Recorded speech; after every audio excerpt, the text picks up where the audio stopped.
Padma barrage প্রকল্প দক্ষিণ পশ্চিম অঞ্চলের মানুষের ভাগ্য বদল। বর্তমান সরকারের প্রথম মেগা প্রকল্প হিসেবে 2026 সালে শুরু হতে যাচ্ছে বিশাল কর্মযজ্ঞ।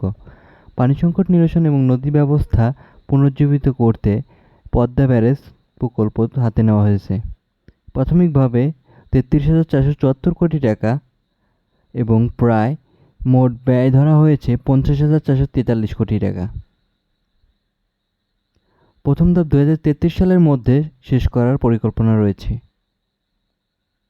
রাজবাড়ী পাংশা এলাকায় 2.1 কিলোমিটার এই ব্যারেজের কাজ শুরু হওয়ার কথা। ব্যারেজটিতে 78টি স্পিলওয়ে, 18টি আন্ডার সুইচ গেট, 2টি ফিশ পাস, একটি নেভিগেশন লক থাকবে। পদ্মা ব্যারেজ ও গড়াই অপটিক এলাকায় স্থাপিত জলবিদ্যুৎ কেন্দ্র থেকে 13 মেগাওয়াট বিদ্যুৎ উৎপাদন করা যাবে ধারণা করা হয়েছে।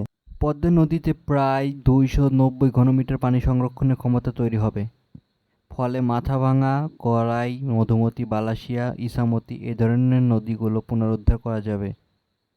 প্রায় 2.88 মিলিয়ন হেক্টর আবাদি জমিতে সেচ সুবিধা নিশ্চিত করা যাবে এবং খুলনা, ঢাকা, রাজশাহী, বরিশাল বিভাগের 26টি জেলায় এবং 163টি উপজেলার মানুষ সুফল লাভ করবেন।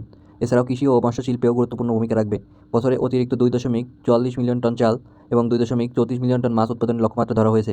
পাশাপাশি রূপপুর পারমাণবিক বিদ্যুৎ কেন্দ্রের জিকে সেচ প্রকল্পের মতো গুরুত্বপূর্ণ স্থাপনায় পানি সরবরাহ নিশ্চিত করা যাবে। প্রধানমন্ত্রী তারেক রহমানের নির্দেশনে প্রকল্পটি গতি পেয়েছে। আজকে 2026 সালের 13ই মে প্রকল্পটি সচিবালয়ের অনুমোদন পেয়েছে।